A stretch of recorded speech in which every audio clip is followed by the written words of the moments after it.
ஒரு வந்து 1/2 கிலோ கேரட்டை நான் எடுத்து துருவி பெருசாக இருக்குது நம்ம என்ன பண்ணணும், போதும் இந்த அளவுக்கு நெய்யில் முந்திரி சேர்த்துட்டு இதை அப்படியே வதக்கலாம்.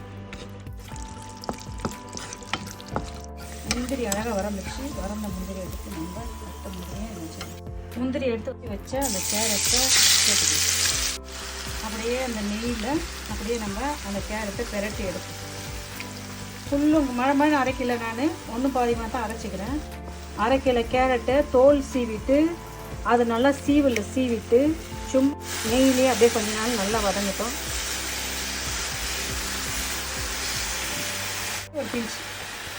ஒரு பிஞ்சு உப்பு சேர்த்து நீங்கள் என்ன ஸ்வீட் செஞ்சாலும் பரவாயில்ல. இந்த 2 விரலில் கொஞ்சம் சால்ட்டு வச்சு நம்ம சேர்த்துக்கணும். அழகாக நல்லா முங்குற வரைக்கும் கேரட்டை நெய்யில் நம்ம வதக்கிட்டோம். வதக்கத்தில் நம்ம கொஞ்சம் பால் சேர்த்து அப்படியே அதை கொஞ்ச நேரம் மூடி போட்டு கொஞ்ச நேரம் அப்படியே வேகலாம். மிதமான அனலில் ஒரு 5 நிமிஷம் வேக வச்சு எடுக்கும். ஓகே, எண்ணெய் அழகாக பாலில் கேரட்டெல்லாம் அழகாக வெந்தது. கண்டன்ஸ் மில்க் கொஞ்சம் இந்த மில்க்கு நான் மில்க் பாக்ஸ் திறந்துட்டு சும்மா இதில் கொஞ்சம் சேர்த்துறேன். நான்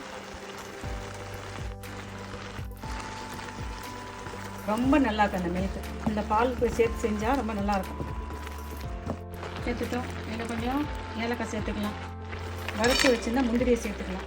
நெய்யில் வறுத்து வச்சு முந்திரியை சேர்த்து கிண்டலாம். சக்கரை சேர்த்துங்க. ஏன்னா கேரட்டில் வந்து ஏற்கனவே கேரட்டில் சர்க்கரை இருக்குது. அப்போ அதுக்கேற்றமே நம்ம சர்க்கரை போடலாம். அதிகமான சர்க்கரை சேர்ப்போம்னா நீங்கள் சேர்த்துக்கலாம். 4 கப்பு கேரட்டுக்கு நான் 2 கப்பு சர்க்கரை சேர்த்துக்கலாம்.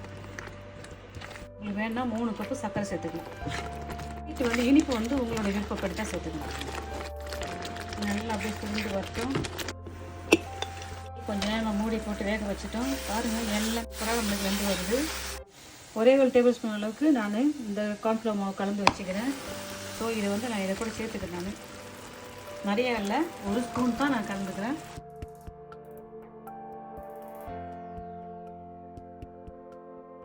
இதுக்காக தாராளமாக 1 ஸ்பூன் நெய் சேர்த்துக்கலாம்.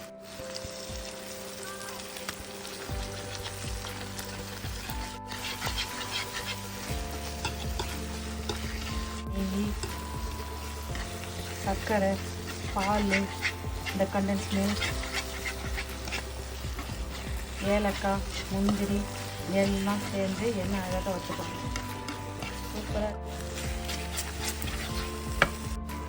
எண்ணெய் அழகாக திரண்டு வந்துடுச்சு. டேஸ்ட் பண்ணி பார்க்கலாமா? பார்க்கலாமா?